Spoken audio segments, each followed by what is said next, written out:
ভালোবাসতে আমার আপনার সাথে যোগাযোগ রাখার প্রয়োজন নেই। আপনিও জানেন যোগাযোগ তো একবার না বহুবার বন্ধ হয়েছে বহুদিনের জন্য। পালো তো আমি আপনাকে সেদিনও বেসেছি। থাক না যোগাযোগ বন্ধ, থাক না কিছু কথা আল্লাহ জানুক, কিছুটা কি বোধ জানুক, বাকিটা আমি আর আমার নির্গুম রাতের মাঝে সীমাবদ্ধ থাকুক।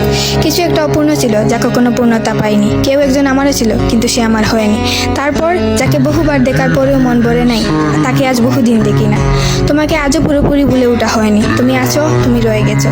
তুমি আমায় ভালোবাসোনি, এটা তোমার ভুল ছিল না। তোমার জায়গা থেকে তুমি সঠিক ছিলে। ভুল ছিল আমার। কেন জানো? বিনা অনুমতিতে তোমাকে ভালোবেসেছি। তোমাকে না জানিয়ে সহস্রাধিক স্বপ্ন বুনেছি। ভেবেই নিয়েছি তুমি আমার, এক প্রকার ধরেই নিয়েছিলাম তুমি কখনোই আমাকে ফেরাবে না। মনে করেছিলাম বাকিটা জীবন তুমি শুধুই আমার। এসব কিছুই ভুল ছিল, সব কিছু ভুল ছিল। আরও ভুল ছিল কি জানো? আমি বোধহয় জানতাম তুমি ঘৃণা করতে পারো না, তুমি অবহেলা করতে জানো না, তুমি তুচ্ছ তাচ্ছিল্য করতে জানো না, তুমি অসহায় করে দিতে জানো না, তুমি অপমানের সুরে কথা বলতে জানো না। কিন্তু এসবের কোনো কিছুই তোমারও জানা ছিল না, কিংবা কোনো কিছুই যে তুমি করতে পারো না তা কিন্তু নয়। সব কিছুই তুমি পারো। পুরো চিন্তা ভাবনাই ছিল ভুল, যে আমি ভেবেছিলাম তুমি ঠিক তার উল্টো দিকেই ছিলে।